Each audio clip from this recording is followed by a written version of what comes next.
tribulação viria acompanhada de gente que se aproveitaria dela para enganar. Olha o que é dito no verso 21. Então, se alguém vos disser, eis aqui o Cristo, ou ei-lo ali, não acrediteis. Você sabe que isso acontece desde o tempo de Cristo, né? Quando a coisa fica apertada, quando os dias ficam difíceis, sempre aparece um profeta de plantão, não é? Olha, eu tenho uma mensagem aí para você, rapaz. Coisa divina. Tá aqui, ele chegou. Soube não, é? Ele já chegou, veio aí. Esse negócio está acontecendo aí é porque ele chegou. Ele aqui, ele ali, olha ele aí. Tá sabendo não, irmão? Essa tribulação é por causa disso. Aí ele fala, olha, isso vai acontecer e não acreditem. Há quem diga que quando Jerusalém foi sitiada, irmãos, e o exército romano tomou e ficou aquela briga interna dentro de Jerusalém, para você ter ideia, 1 milhão de judeus morreram massacrados nessa trágica tribulação. 1 milhão.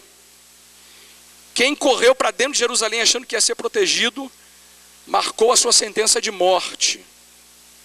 E no meio dessa tribulação, durante 3 anos, vários falsos profetas surgiram dizendo assim, olha, ele está chegando, ele está aí entre nós já, secretamente ele chegou. Jesus está dizendo ali, isso vai acontecer e vocês não devem acreditar. Não acreditem porque surgirão falsos cristos e falsos profetas que vão operar sinais, olha que coisa fantástica, amados, vão operar sinais e prodígios para enganar, se possível, os próprios eleitos. Jesus diz da possibilidade de gente eleita ser enganada no período da grande tribulação. Curiosamente, os eleitos estarão na tribulação. Essa história de que na tribulação a igreja vai ser arrebatada, não está na Escritura.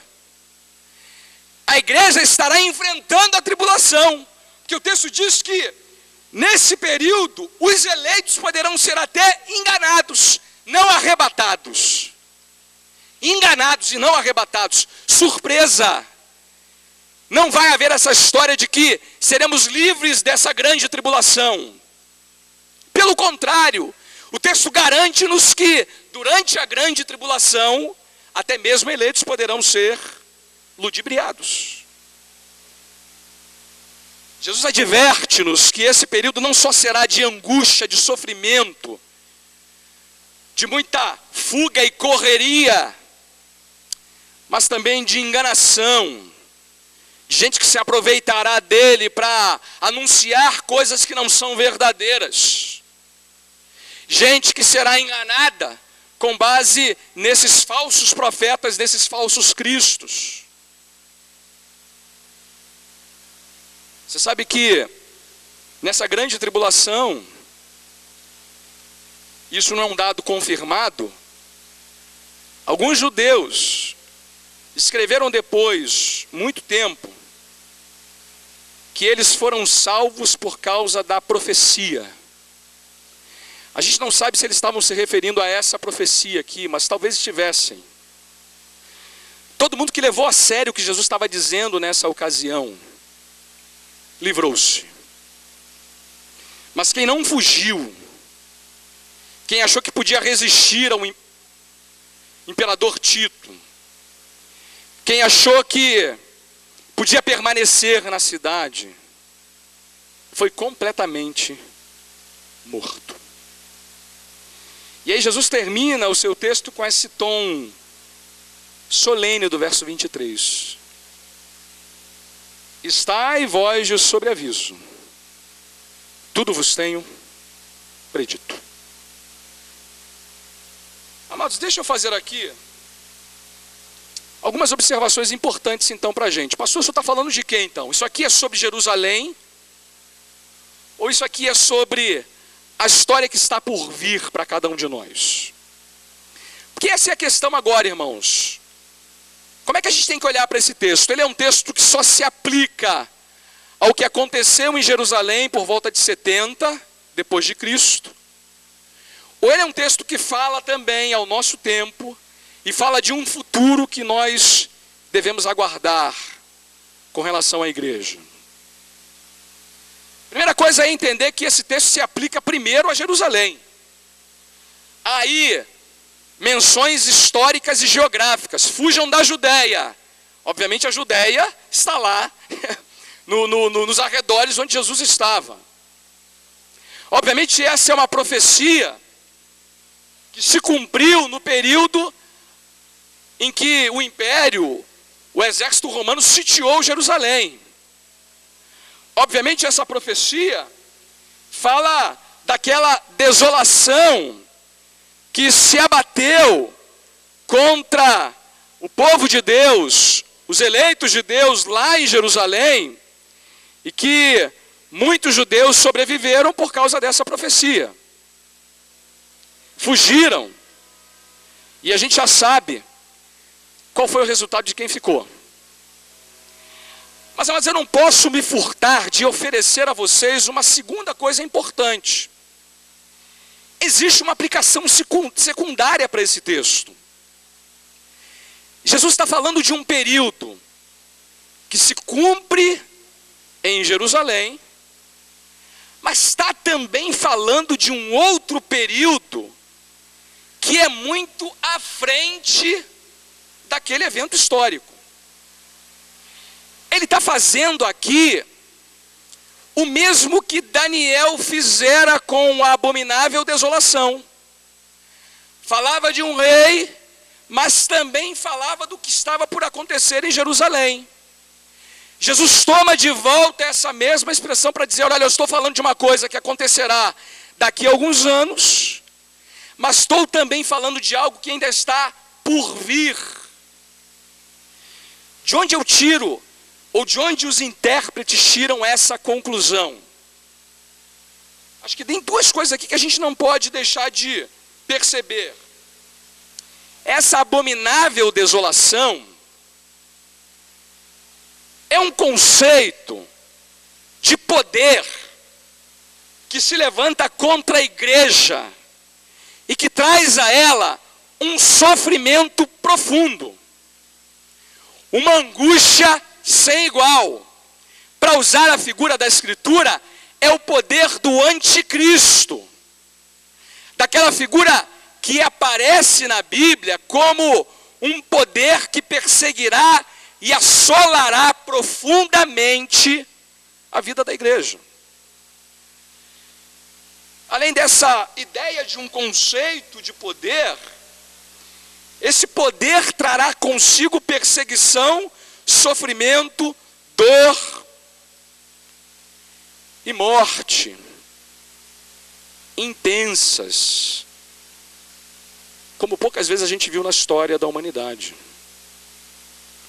Mas eu não posso esquecer-me que a igreja enfrentou períodos assim no Império Romano, onde cristãos eram levados às arenas e eram motivo de espetáculo, eram lançados às feras, eram destroçados pelos guerreiros. Não posso me esquecer do que a igreja passou na China, do que foi feito na Segunda Guerra Mundial contra os judeus. As câmaras de tortura, as mortes feitas naqueles campos de concentração. O que eu estou dizendo é que esse período, a que Jesus se refere como grande desolação, está linkado à história que está por vir também. E a prova cabal disso é como ele faz a ligação disso no verso 24. Veja só o verso 24. Preste atenção no verso 24. É dito assim: mas naqueles dias, após a referida tribulação, o sol escurecerá, a lua não dará sua claridade, as estrelas cairão do firmamento e os poderes do céu serão abalados. Então verão o Filho do Homem vir nas nuvens com grande poder e... Quando é que ele volta? Quando? Após a tribulação? Preste atenção no texto. Nos dias da tribulação. Mas naqueles dias, que dias são esses, irmãos? A grande tribulação, o abominável da desolação. Nesses dias ele vem. Portanto, ele tem que estar falando de uma coisa que ainda está por acontecer. Porque ele ainda não veio. E se ele não veio, é porque essa grande tribulação é para o futuro também. Ele está, portanto, falando de algo que nós devemos esperar quanto à história da igreja. Estamos nos princípios das dores, amados. Mas vem chegando aí um período de intenso sofrimento, de angústia, de perseguição. Está chegando aí um período muito difícil para a vida de cada um de nós. Estai vós de sobreaviso, tudo vos tenho predito. Como é que isso se aplica a nós, irmãos? Como é que a gente tem que, então, guardar a verdade desse texto para a nossa vida? Quero fazer 3 aplicações breves, rápidas. Primeiro, é que a nossa fé, amados, se baseia na exatidão da Escritura. Olhar para essas profecias é perceber que a nossa guerra é pela Bíblia e pela palavra de Deus. É perceber que a nossa fé fica em pé ou cai diante da maneira como a gente reage ao que a Bíblia nos diz sobre o nosso futuro. Da mesma maneira que isso aconteceu em Jerusalém, por volta do ano 70, a profecia de Jesus é verdadeira, cumprirá no tempo e na história. E eu e você repousamos a nossa certeza quanto a esse futuro, com base naquilo que a Escritura nos ensina. A primeira coisa é lembrar que nós cremos na exatidão dessas profecias. Você sabe que isso é uma exclusividade da Bíblia. Buda, Confúcio, nenhum desses homens tentou antecipar o futuro. Só a Bíblia faz isso. Porque só ela tem a autoridade de Deus para dizer coisas que ainda estão por acontecer. Segundo, estejamos de sobreaviso, irmãos. Não há qualquer esperança na Escritura de arrebatamento da igreja antes da tribulação. Os eleitos enfrentarão a grande tribulação. Esteja preparado para ela. Leve a sério o fato de que os dias que anteciparão a volta do Senhor Jesus serão dias dificílimos. Estejam de sobreaviso. E Deus os abreviou por causa dos eleitos. Porque nem mesmo os eleitos permaneceriam de pé se eles fossem cumpridos cabalmente. Segunda aplicação é: estejamos de sobreaviso. Terceira e última: não sejamos enganados, amados, quanto ao retorno de Jesus. Nesse período a que Jesus se refere no texto, muita gente vai falar que ele já chegou, que ele já veio, que ele está aqui, que ele está lá. Muita gente vai querer se apropriar da angústia, do sofrimento que ele trará, para enganar, se possível, os próprios eleitos. Que Deus nos guarde desse engano, e que nós jamais percamos de vista a verdade que a Escritura nos revela essa noite. Olha, eu não sei quanto tempo esse período vai durar. Tem um texto lá em Daniel que fala de 7 semanas e meia, e tem um monte de interpretação sobre esse texto, mais de 20 interpretações sobre esse texto. Eu não quero me aventurar a fazer isso aqui. Não sei quando ele vai começar, não temos nenhum indicativo de quando ele vai dar início, mas esse período virá, irmãos, e se eu e você estivermos nele, que Deus nos preserve, e que a gente guarde o nosso coração, que a gente não se deixe enganar, mantendo os nossos olhos fixos naquilo que Jesus nos disse. Que a gente guarde de verdade essa solene advertência dele para cada um de nós, enquanto seu discípulo. Feche seus olhos. Vamos falar com o Senhor.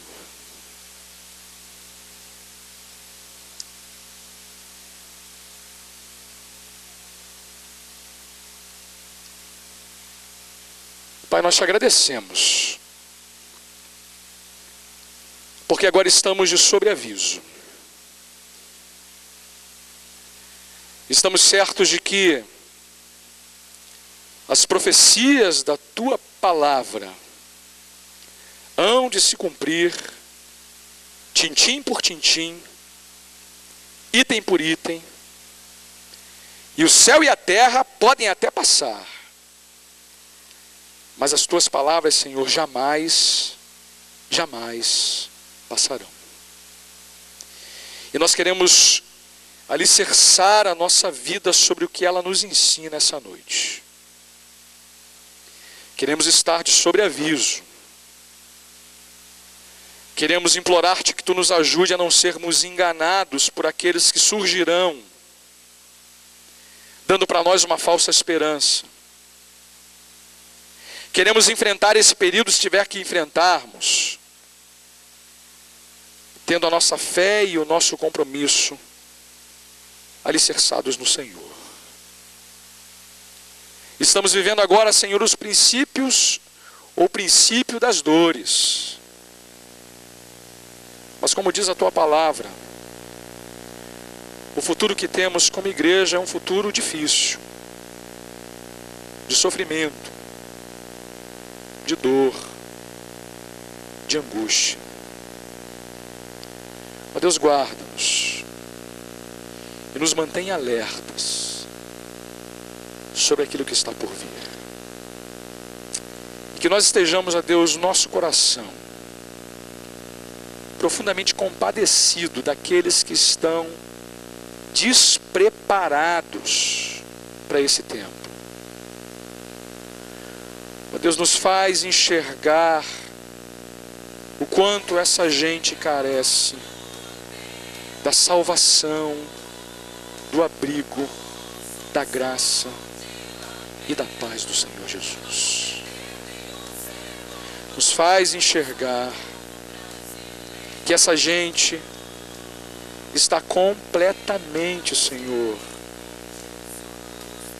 desqualificada, despreparada para enfrentar esse tempo. Dá-nos ousadia para anunciar com coragem, com determinação, com amor, com unção, a mensagem que pode salvá-los, restaurá-los e livrá-los da ira vindoura. E que agora o amor de Deus, o Pai, a graça soberana de nosso bendito Senhor e Salvador Jesus Cristo, e a comunhão eterna do Santo Espírito de Deus esteja conosco, com todos os eleitos do Senhor espalhados por toda a face da terra, hoje